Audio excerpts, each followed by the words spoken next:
Leader of the House, Lucy Powell. Thank you, Madam Deputy Speaker. Can I join Mr Speaker in thanking the Speaker's chaplain, the Reverend Canon Tricia Hillis, for all her wise counsel and support through some difficult and celebratory moments in her time as the chaplain. We all wish her well on her elevation.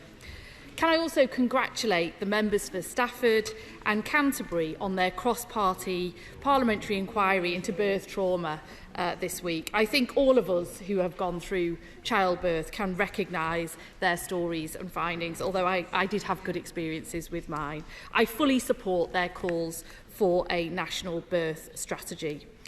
I also want to thank all those members who took part in the debate on risk-based exclusions on Monday. We had a good discussion. The House has now taken a view that a process of risk assessment of members under arrest for serious sexual and violent offences shall be put in place. Since Monday, I've been struck by how many women in less privileged and powerful positions than mine have approached me to say thank you, and how this decision has changed how they feel about working here. It might not always feel like it, but there is a watching audience wanting to see us as a workplace and employers make progress on these issues, and this week we did. Last week, the leader and I launched a guide for MPs and candidates on tackling conspiracy theories. We agreed that conspiracy theories are a form of radicalisation and we must all do everything we can to combat them. So is she as disappointed as me then to see the Honourable Member for Lewis sharing in campaign literature a conspiracy theory featured in that guide relating to 15-minute cities, which is closely linked to anti-Semitism and far-right movements? The Honourable Member just last week gave a staunch defence of her actions, showing no contrition for the damage she has caused. Will the leader send her a copy of the guide, tell her why she's made a big mistake and why she should quickly and strongly renounce it? Turning now to the Criminal Justice Bill, does the leader think it's acceptable to members that on the evening before the first day of remaining stages of the Criminal Justice Bill, members did not know which or what amendments were to be debated?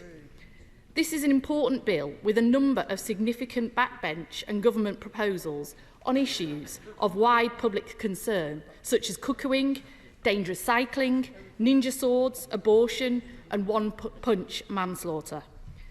The bill came out of committee in January. Why has it taken so long to get to report stage? And having taken so long, why were members left completely in the dark about what would be discussed and when? With over 180 pages of amendments, including 22 new government changes, published very late the night before. This is no way to run business, and it's deeply disrespectful to members. It's just another symptom of the chaos at the heart of this government's operation and disregard it holds for this House, isn't it? And that's just day one of this bill. Why such a further delay to day two? We should be doing it next week, not in another 3. Extended drinking hours for the Euros is welcome, but it doesn't need to be on the floor of the House. Is it because they've got more handling concerns and are worried about defeats on the Criminal Justice Bill? Or is it because, even during the Euros, they couldn't organise a booze-up in a brewery? Can the leader assure the House that any further amendments or programming changes on day 2 will be published in good time? Madam Deputy Speaker, the future business is, yet again, so light that it's almost laughable. But it's actually not that funny. The country faces huge headwinds. Families are in a cost of living crisis. Millions linger on NHS waiting lists, and communities are beset by problems.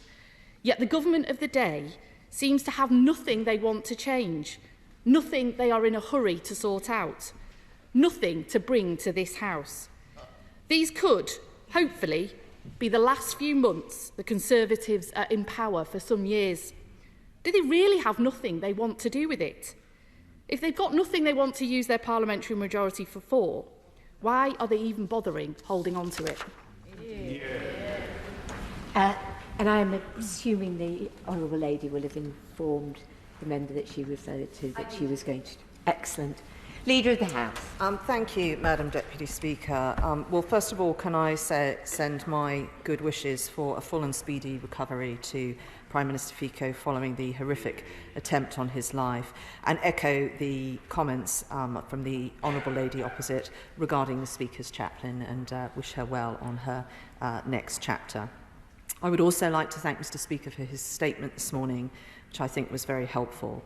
And can I also thank Anthony Wickens and his colleagues for coming to Parliament this week to promote and help us all understand the importance of dementia support in this important week. Can I join with the Honourable Lady opposite and thank not just those two lead members, but all members who helped to bring forward this very important report into birth trauma. It has had a huge response across the country, and I know that not just the Prime Minister and ministers on the front bench, but many organisations concerned with the care of mums-to-be and new mums are taking this report very seriously, and I hope it will do much good on this very important matter. The Honourable Lady mentions the Honourable Lady for Lewis, and I'm sorry that she's made the comments that she has and implied that she has anti-Semitic views. I think that is quite wrong, and I'm afraid is a pattern of behaviour of inciting unpleasant things. We've seen it this week following, I'm afraid, Monday's vote, which has led to the statement that the Speaker has had to make. I'm very pleased that we brought that motion forward, the work that the Commission did, and that we now have a scheme in place. I'm sorry that all members did not have the opportunity to vote on that final motion, and I'm very sorry that one of the results of the debate and what has followed is that our environment has become less safe for certain members, ironically female members of Parliament, following some of the actions that have happened since that debate took place. She talks about the Criminal Justice Bill. She will understand that it's quite normal for government to talk to people who are proposing amendments. Of course, before a bill comes back doesn't mean that work isn't being done on the bill. They are complex issues, and of course members will be given good opportunity and oversight of any amendments or changes that are being brought forward. She talks about business being light. I would just remind her that in this short session that we have, the final session of this Parliament, we have already introduced more bills than Labour's last 4 sessions in office by a considerable margin. And if business collapses, it is not the fault of this side of the House, it is the fault of those who are there to oppose. And we've even had that happen in opposition day debates. It's our business and we're getting it through this House. If it takes us less time because the opposition failed to show up, that's not our problem. And today we've had the Leader of the Opposition setting out his first steps. But he has already been on quite a journey. He has got on at Islington North with a flexible principals ticket, and he claims he is taking his party and us to Dover and Deal. However, it is becoming clear that due to industrial action, fewer trains under a Labour government, and running out of other people's money, he is going to have to join a rail replacement bus service terminating at Rayners Lane. I hope, for the sake of those at Dover waiting on a promise of a train that is never going to arrive, that there is a compensation scheme in place, perhaps a daily allowance in the other place. I don't think the public, who have long memories, are going to fall for the stunt that is going on in parallel to business questions, because they have long memories and they also can look at what is happening in Labour-run Wales. They are not going to fall for today's pledge card. Economic stability. The author of the "There is no money left" note still sits on Labour's benches. Cut waiting lists. The only NHS cuts Labour have ever made have not been to waiting lists, but to its budget. They've cut the NHS budget 3 times. Border Security Command. Labour would end the new systems command and legislation that is having an effect on small boats, even when they agree it is working. Public ownership of energy. How is that working out for Nottingham Council? tackle antisocial behaviour. Under Labour, crime was twice what it is now. And if you are in a Labour PPC area, you're 40% more likely to be a victim of crime. And new teachers, there were 30,000 fewer teachers under Labour than there are now. And they have plans to tax education, destroying a ladder for many children and increasing the burden on the state sector. There's nothing there.